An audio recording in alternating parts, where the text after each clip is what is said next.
No gold is not in her. She's a diamond under.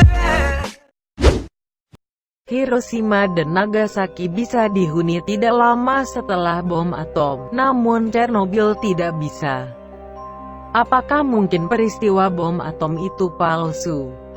Hiroshima Nagasaki dibilang palsu padahal udah menghentikan Perang Dunia II dan bikin Indonesia merdeka. Chernobyl itu murni kecelakaan. Penyebabnya adalah kecerobohan, mismanajemen dan ketiadaan transparansi. Diperkirakan 7-10 ton bahan nuklir bocor keluar. 28 orang tewas langsung akibat ledakan. 233.098 km persegi terkontaminasi, termasuk wilayah di Ukraina, Belarus dan Rusia. Lebih buruk lagi, angin menyebarkan radiasi ini dengan cepat ke belahan bumi utara dan Eropa, termasuk Inggris dan Skotlandia. Tidak jelas berapa banyak orang jadi korban kanker dari penyebaran radiasi ini. Dari 100 orang yang terkena dampak langsung, 47 sudah meninggal.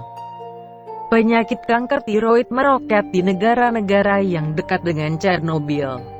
Di tahun 2005 ada 7.000 kasus kanker tiroid tercatat di Ukraina, Belarus dan Rusia. Hiroshima dan Nagasaki tidak mengalami kontaminasi seperti Chernobyl, karena 3 alasan. 1. Reaktor Chernobyl mengandung jauh lebih banyak bahan bakar nuklir, 180 ton. Sedangkan Little Boy hanya 60 kg dan Batman hanya 63,5 kg.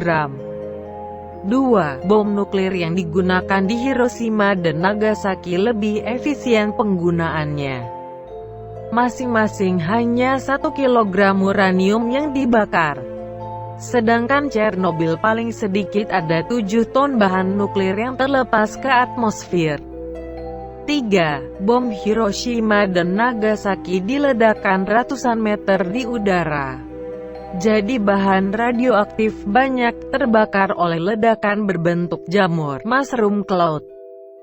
Dalam kasus Chernobyl, karena reaktor yang bocor berada di atas tanah, tanah mengalami kontaminasi parah.